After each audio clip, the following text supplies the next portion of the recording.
Olá, bem-vindos ao terceiro vídeo da série dedicada a equações diferenciais do segundo grau e o que é que isso tem a ver com molas e amortecedores. E neste vídeo nós não vamos resolver equação diferencial nenhuma. Neste vídeo finalmente eu vou explicar porque é que as equações diferenciais do segundo grau são tão importantes para modelar sistemas de amortecedores. Então, amortecedor com uma mola. Porquê é que tem uma mola? Porquê é que tem um sistema viscoso a funcionar juntamente com a mola? Porquê não apenas um deles? Vou explicar tudo isso. O que vocês estão a ver aqui na imagem é um diagrama de um sistema de amortecimento em que existe uma mola, está representada aqui assim. Existe também um sistema viscoso que está apresentado aqui. Este K é a constante da mola, já vou explicar tudo isto. E o B é a constante de viscosidade do amortecedor. Não é a constante de viscosidade do óleo que está lá dentro, atenção, ou do seja lá do que for, que está a fazer a componente viscosa. E o que eu quero que vocês percebam é que nós, portanto isto está a andar para a esquerda ou para a direita, ou parado, né? Mas nós conseguimos medir a posição da massa M, que está ligada à mola e também à parte viscosa. Nós conseguimos medir a posição através desta setinha que está aqui, não é uma setinha, é um segmento de régua, que está aqui sobre a massa e ela vai deslocar-se sobre esta régua e neste momento ela está no zero, está na posição de repouso e quando nós falarmos em y de t, função y de t, isso significa que é num dado instante t, qual é a posição que esta massa tem em relação a este referencial. É importante que vocês encaixem isto. O y de t é a posição da massa em relação a um ponto zero de repouso. E agora, porquê juntar a mola com a parte viscosa do amortecedor? Porquê não apenas uma delas? Se nós tivéssemos um amortecedor que fosse constituído só por uma mola, tivéssemos uma massa, por exemplo, um carro em cima de um amortecedor que fosse só uma mola, isso ia funcionar muito mal. Porquê? Porque a mola, ela absorve a energia quando é comprimida ou quando é tracionada, ela absorve a energia e depois ela armazena essa energia e depois devolve-nos essa energia. Então, se um carro apoiado só em molas, sem sistema viscoso, só passasse num buraco, o amortecedor ia para baixo, a mola comprimia e depois a mola ia andar para cima e para baixo. Se fosse num sistema perfeito, sem atritos, isso ia acontecer para sempre. O carro ia ficar para sempre para cima e para baixo.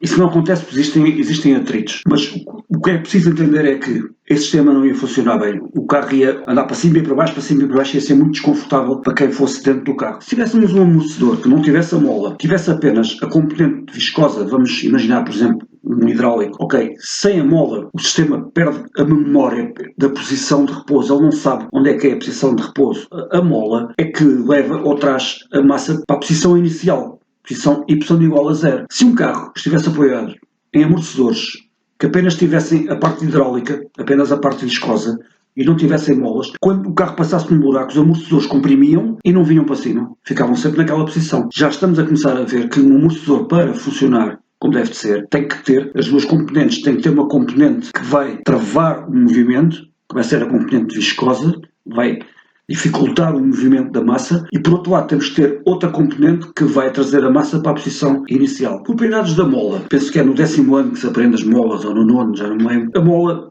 ela faz força de forma proporcional à distância que é comprimida ou que é expandida. A força é igual a menos K, K é a constante da mola, em Newton por metro, faz sentido, Newton por metro. Cada metro que a gente a distende ou que a gente a comprime, ela vai fazer K newtons de força. Ela faz sempre força ao contrário do sentido em que se deu o deslocamento. Por isso é que este sinal é negativo. Esta força, que é a força que a mola faz para voltar ao repouso, é sempre contrária ao deslocamento que lhe damos. A mola tem uma propriedade importante que é, ela é conservativa, já falei nisso lá atrás. Se nós efetuarmos trabalho sobre a mola, se a comprimirmos ou a tracionarmos, ela armazena essa energia e depois devolve-nos essa energia. Importante, o papel da mola no amortecedor. A mola só quer saber é da posição onde a massa está, de mais nada. A mola, existe um ponto de repouso, um ponto zero, e conforme a distância que a massa está desse ponto de repouso, a mola vai fazer uma força proporcional. Só isso. Falemos agora sobre a parte viscosa, sobre a qual nada ensinam no secundário. A componente viscosa é diferente da mola. Primeiro, a força que a componente viscosa faz é proporcional à velocidade a que a massa se está a mexer. Força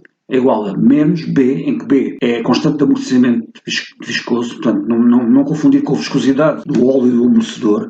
Isto é uma propriedade do amortecedor, constante de amortecimento viscoso, e portanto a força é igual a menos BV. Por cada metro por segundo a que a massa está a deslocar, esta componente viscosa vai fazer uma força contrária ao movimento no valor de B newtons.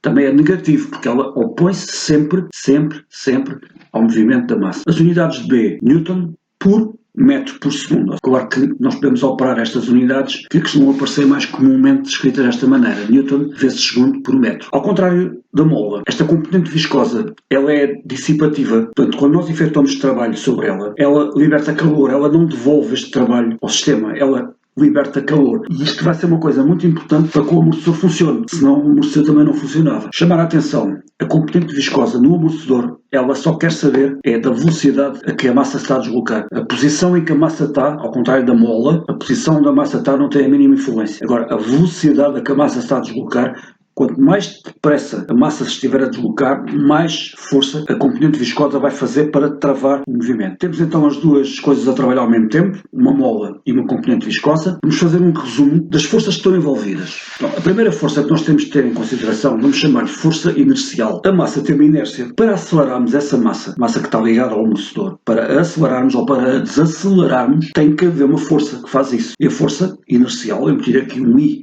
em índice, é força inercial é igual à massa vezes a aceleração. A aceleração que ela vai sofrer pode ser positiva ou negativa. Outra força que vai estar em jogo no amortecedor é a força da mola. Pus aqui um M de mola. A força da mola é menos KY. Já vimos porque é que é negativa, certo? Ok. E por fim, a força da componente viscosa. Pus ali um CV, componente viscosa.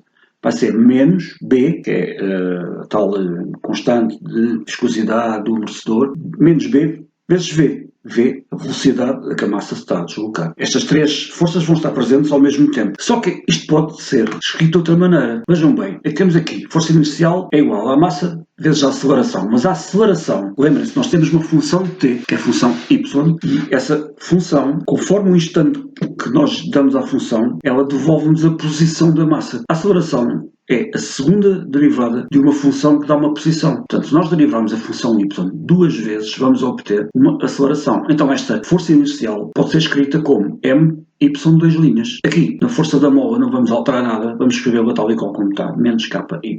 Agora, a força da componente viscosa, ela pode ser escrita de outra maneira. Da mesma maneira que a aceleração vem de derivarmos duas vezes a posição. Se nós derivarmos apenas uma vez a posição da massa, vamos obter a velocidade. V é igual a dy dt. Y'. Então nós podemos reescrever esta força da componente viscosa como sendo menos B, Y'. Vocês já estão a começar a perceber onde é que vamos parar, não é? Nós queremos que estas três forças se anulem, porque nós queremos que o sistema pare, queremos que o sistema vá para uma situação controlada e não descontrolada. Nós queremos é que a força do sistema viscoso somada com a força da mola seja a mesma força que é necessária para imobilizar a massa. Está ligada ao amortecedor. Ou seja, M, Y, dois linhas. Se nós pegarmos nisto e passarmos tudo para o mesmo lado, o que é que vamos encontrar? A nossa equação diferencial de segundo grau, em que temos estado a trabalhar desde o vídeo número 1. Espero que tenham gostado do vídeo. Fiquem atentos a mais publicações sobre matemática interessante. No próximo vídeo vamos falar de um caso já um pouco mais complicado, em que as duas raízes da equação diferencial são iguais. Até lá, fiquem bem e divirtam.